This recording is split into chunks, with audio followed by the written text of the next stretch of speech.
Hi all, welcome to learn with Dilip Mathew. आज हम एक न्यू टॉपिक स्टार्ट करेंगे, वो है आर्टिकल्स। आर्टिकल्स के बारे में तो आप लोगों ने स्कूल लेवल से ही सीख के आते हैं। आर्टिकल्स कुल मिलाकर तीन है, ए, एन और द। और आर्टिकल्स दो प्रकार की है, डेफिनेट आर्टिकल और इनडेफिनेट आर्टिकल। डेफिनेट आर्टिकल में आता है द और इनडेफिनेट आर्टिकल में आता है ए और एन। आज के वीडियो में हम लोग इनडेफिनेट आर्टिकल ए और एन के बारे में डिस्कस करेंगे और नेक्स्ट जो हम वीडियो है उसमें डेफिनेट आर्टिकल द के बारे में भी डिस्कस करेंगे हम। लेकिन इनडेफिनेट आर्टिकल्स के बारे में बोलने से पहले हमें यह समझना पड़ेगा कि द को डेफिनेट आर्टिकल क्यों कहते हैं और ए और एन को इनडेफिनेट आर्टिकल क्यों कहते हैं। उसका रीजन ये है कि यदि हमें किसी नाउन के बारे में स्पेसिफाई करके यदि बोलना है तो वहां पर हम लोग द यूज करते, और यदि स्पेसिफाई करके नहीं कहते वहां पर हम लोग ए या एन यूज करते। एग्जाम्पल के थ्रू समझने की कोशिश करेंगे, उसके बाद हम लोग फटाफट ए और एन या इनडेफिनेट आर्टिकल के बारे में पढ़ेंगे। सो एग्जाम्पल ये है, after the long journey the coffee tested delicious. और उसके नीचे एक और एग्जाम्पल में लिख रहा हूं, after a long journey A coffee tested delicious. अब यहां पर सेंटेंस करीब एक जैसा ही है। यहां पर क्या होता है कि डिफरेंस फर्स्ट वाला सेंटेंस से सेकंड वाले सेंटेंस में डिफरेंस यही है कि जहां पर द लगा हुआ था वहां पर मैंने ए लगाया। अब अपन देख लेंगे दोनों का difference. After the long journey the coffee tested delicious, मतलब वहां पर एक पर्टिकुलर जर्नी के बारे में बताया। आफ्टर द लॉन्ग जर्नी, जो लॉन्ग जर्नी के बाद है ना, वो जो मतलब एक पर्टिकुलर लंबी सफर के बारे में बता रहा था, और उसके बाद एक पर्टिकुलर कॉफी के बारे में बताया, द कॉफी टेस्टेड डिलीशियस। अब सेकंड सेंटेंस में जब आप आएंगे तो फर्स्ट सेंटेंस में अपने को बता दिया कि यहां पर दो चीज को हमने स्पेसिफाई किया, मतलब द लॉन्ग जर्नी, वो जो लंबी सफर, उसके बाद द कॉफी, मतलब वो जो कॉफी।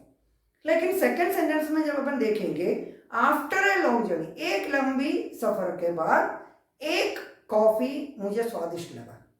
अब यहां पर क्या होता है कि लंबी सफर तो बहुत सारे होते हैं, उसमें से एक लंबी सफर के बाद कॉफी बहुत सारे होते हैं, लेकिन एक कॉफी।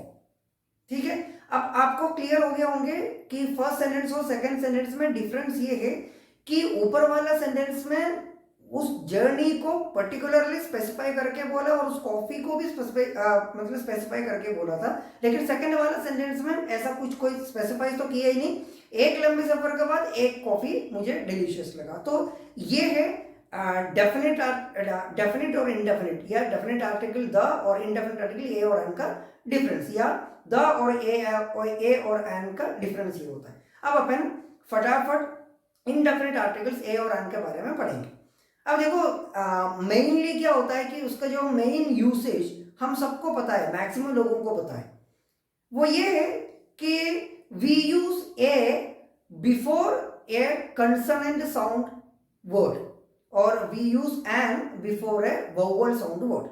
मतलब नॉर्मली हम बचपन से ये सीख के रखें, यदि कोई वर्ड का फर्स्ट लेटर कंसोनेंट है उसके पहले हम ए यूज करेंगे, यदि वोवल है तो उसके पहले हम लोग एन यूज करेंगे। For example dash boy, a boy है ना, डैश ऑरेंज, एन ऑरेंज। क्यों?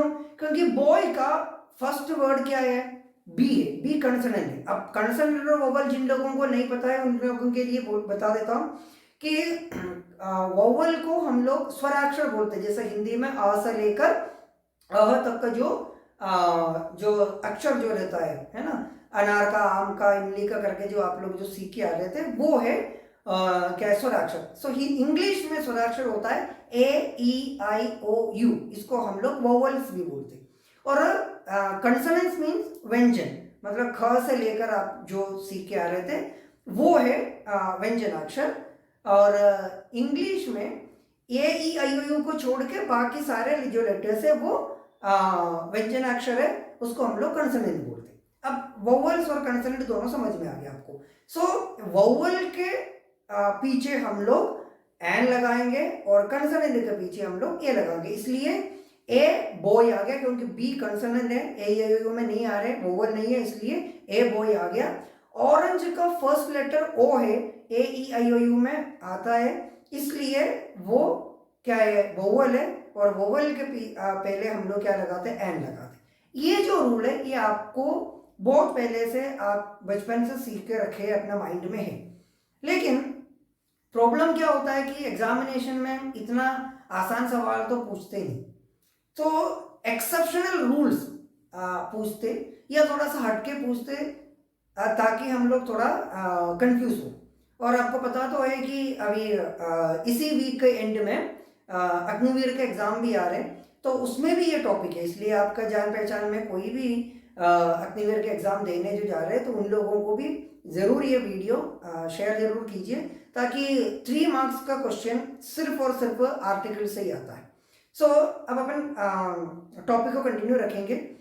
अब अपन यहाँ पर मैंने स्टार्टिंग में आपको एक चीज़ बताया था, किसी कंसोनेंट साउंड वाला वर्ड के पहले हम लोग ए यूज़ करेंगे और किसी वोवल साउंड वाला वर्ड के पहले हम लोग एन यूज़ करेंगे। मैंने ये नहीं बताया किसी वर्ड जिसका फर्स्ट लेटर कंसोनेंट है वहाँ पर ए आएगा, जिसका फर्स्ट लेटर यदि वोवल है वहाँ पर एन आएगा। मैंने 2 वर्ड स्पेशली यूज़ किया, कंसोनेंट साउंड और वोवल साउंड, और इसी टॉपिक को मैं क्लियर करने वाला हूँ अभी।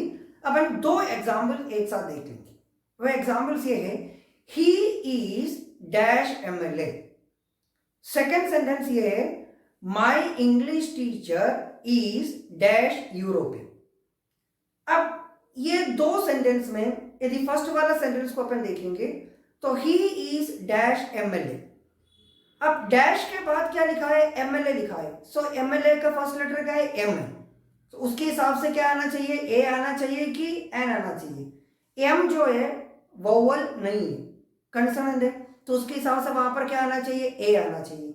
और नेक्स्ट वाला सेंटेंस में देख लेंगे, माई English teacher is dash European. अब डैश के बाद फर्स्ट लेटर क्या है, ई है, ई वोवल है कि कंसोनेंट है, वोवल है, क्योंकि ए ई आई ओ यू में आता है, इसलिए वहां पर यूरोपियन के पहले क्या आना चाहिए, एन आना चाहिए। लेकिन ये दोनों गलत है। इसी टॉपिक को मैं क्लियर करने के लिए ज्यादा मैक्सिमम टाइम यूज करता हूं। देखो मैंने आपको पहले भी बोला है कि वोवल साउंड वर्ड और कंसोनेंट साउंड वर्ड। अब इस चीज को हम हमेशा के लिए कैसे याद करते, ए और एन इस क्लास के बाद या इस वीडियो के बाद आप कभी नहीं भूलने वाले। उसके लिए हमें क्या करना पड़ेगा, यदि हमारे सामने यदि कोई ऐसा क्वेश्चन दिया और हमको कहा गया कि ए और एन में से कोई से भी एक लिखना है, तो वहां पर आपको क्या करना है, फर्स्ट वर्ड को देखते ही आप ए और एन को डिसाइड नहीं करना है। उसके पहले आपको क्या करना पड़ेगा, उस वर्ड को आप हिंदी में एक बार जरूर लिख के देखना।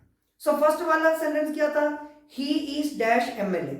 अब जब आप MLA को हिंदी में जब आप लिखोगे तो फर्स्ट लेटर क्या आएगा, ए आएगा, M A M M फिर L A। सो ये जो फर्स्ट लेटर क्या आ गया, ए आ गया।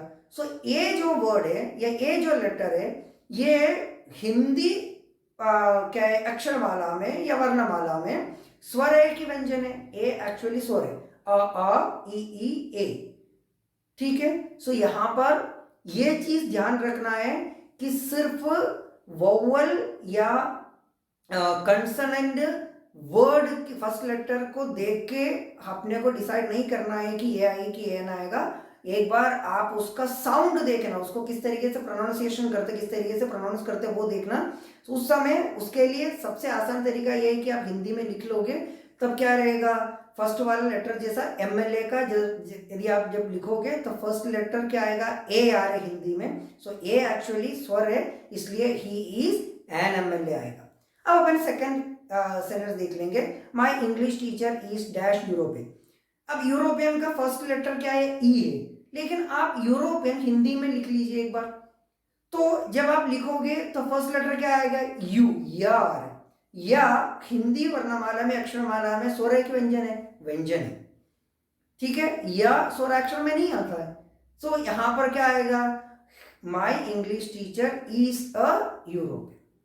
सो अब आगे से ये चीज ध्यान रखना है कि जब भी इस तरह का क्वेश्चन आते एक बार आप हिंदी में लिख के जरूर देख लीजिए। उसका फर्स्ट लेटर यदि कोई स्वर आ रहे तो वहां पर एन आएगा, व्यंजन आ रहे तो ए आएगा। आशा करता हूँ कि आप लोगों को ये बात क्लियरली समझ में आ गए होंगे। मैं बहुत सारे एग्जाम्पल्स दे के टाइम वेस्ट नहीं करना चाहता हूँ कि मैं लगे तो क्या होता है कि डिस्क्रिप्शन में दूसरा एग्जाम्पल्स भी जरूर दे दूंगा आप लोगों का प्रैक्टिस के लिए, क्योंकि वीडियो के आखिरी में यदि मैं दूं तो क्या होता है कि लास्ट में जो थंबनेल्स आ रहे हैं उसकी वजह से आप लोग देख भी नहीं पाते अच्छे से। और इसका कंटिन्यूएशन मतलब डेफिनेट आर्टिकल द के साथ जल्दी मिलते हैं नेक्स्ट वीडियो में। Thank you so much.